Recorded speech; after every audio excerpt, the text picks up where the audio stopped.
হঠাৎ করেই নতুন জামা পরে এবার ভাইরাল হলেন চিত্রনায়িকা অপবিশ্বাস এবং ঈদের দাওয়াত দিয়ে কি বলছে অপবিশ্বাস। প্রিয় দর্শক, এই বিষয়ে বিস্তারিত দেখুন পুরো ভিডিওতে। চিত্রনায়িকা অপবিশ্বাস ব্র্যান্ড প্রমোটার হিসেবে সবসময় কাজ করে আসেন। সকল প্রকার শোরুম উদ্বোধন করা থেকে শুরু করে বিভিন্ন প্রকার কাজে অংশগ্রহণ করে থাকেন তিনি। তাই তো এবারও নতুন একটি ভিডিওতে দেখা গেল অপবিশ্বাসকে নতুন এক ব্র্যান্ড প্রমোটার হিসাবে যোগ দিয়েছেন তিনি। আর সেখান থেকেই মূলত তাকে ঈদের উপহার পাঠানো হয়েছে। আর সেই ঈদের উপহার পেয়ে এবার খুশি হয়ে অপবিশ্বাস তার ফেসবুক পেজের মাধ্যমে কিছু ফটো আপলোড দিয়েছেন।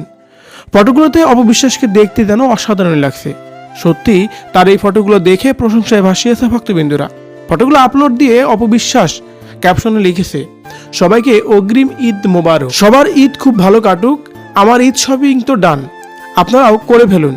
এদিকে অপবিশ্বাসের ফটোগুলো আপলোড হওয়ার পর অপবিশ্বাসকে অনেক বেশি প্রশংসা করছেন। তার কারণ অপবিশ্বাসকে দেখতে যেন অসাধারণ লাগছেন। যতই দিন যাচ্ছে ততই যেন অনেক বেশি সুন্দর হচ্ছেন এই নায়িকা। প্রিয় দর্শক, নতুন এই লুকে নতুন এই ফটোতে অপুকে দেখতে কেমন লাগছে কমেন্ট করে জানিয়ে দিন কমেন্ট বক্সে।